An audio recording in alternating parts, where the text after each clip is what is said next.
정부가 2050년까지 탄소 순 배출량을 0으로 만들기 위한 첫 번째 국가 기본 계획을 의결했습니다. 우선 7년 뒤까지 온실가스를 40% 줄이겠다는 계획을 세웠는데 쟁점이 됐던 산업 부문 감축 목표는 그대로 반영됐습니다. 야당과 시민단체는 세부 내용과 추진 과정 모두 졸속이라며 원점에서 재검토해야 한다고 반발했습니다. 이승배 기자입니다.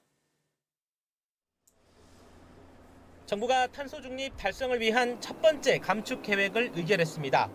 우선 2030년까지 온실가스를 2018년보다 40% 줄이는 것이 핵심인데 산업계 감축 목표를 기존보다 3.1%포인트 낮춰 800만 톤가량 더 배출할 수 있게 했습니다. 지난달 발표 때 쟁점이 됐는데 그대로 유지됐습니다. 지난 정부는 산업 현장에 충분한 의견 수렴 없이 임기 종료를 앞두고 무리하게 온실가스 감축 목표를 상향 조정했습니다.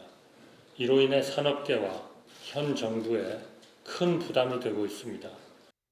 반면 에너지 전환 부문 목표는 1.5%포인트, 그리고 국제 감축 목표는 400만 톤을 늘리는 것으로 상향 조정됐습니다.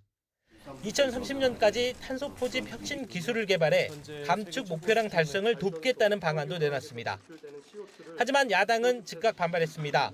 산업계 이득만 대변해준 데다 본격적인 감축은 윤석열 정부 임기가 끝난 뒤로 미뤘다는 겁니다. 산업계 당장의 이익만 따라서 우리 산업의 미래를 망쳐먹는 짓을 하고 있는 겁니다. 5년 동안 3,300만 톤 줄이고 3년 동안 1억 5천만 톤 다음 정부로 떠넘긴다고 하는 게 얼마나 웃기는 일입니까? 사실상 국회를 패싱하고 있다는 비판도 나왔습니다. 사실상의 기후 대응 포기 선언에 불과한 탄소 중립 기본 계획을 부랴부랴 국무회의에서 의결하려 하고 있습니다. 국회 기후특위 첫 업무 보고가 예정된 날입니다. 사실상 탄기본에 대한 국회의 개입 여지를 원천 봉쇄하겠다는 꼼수이며 시민단체도 발끈했습니다.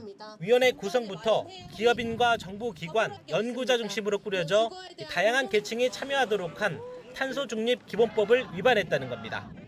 친기업적 전문가들은 초안 수립 과정에서 산업계의 의견을 적극 반영한 것으로 보이는 반면 노동자와 농민을 대표하는 위원은 전무하며 의견 수렴 역시 요식 행위로 신용만 했을 뿐이다.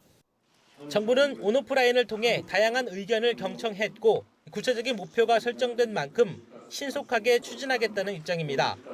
하지만 야당과 시민단체는 절차와 내용 모두 문제가 있는 만큼 위원회부터 다시 구성하고 원점에서 논의를 다시 시작해야 한다고 맞서고 있어 충돌은 불가피해 보입니다. YTN 이승배입니다.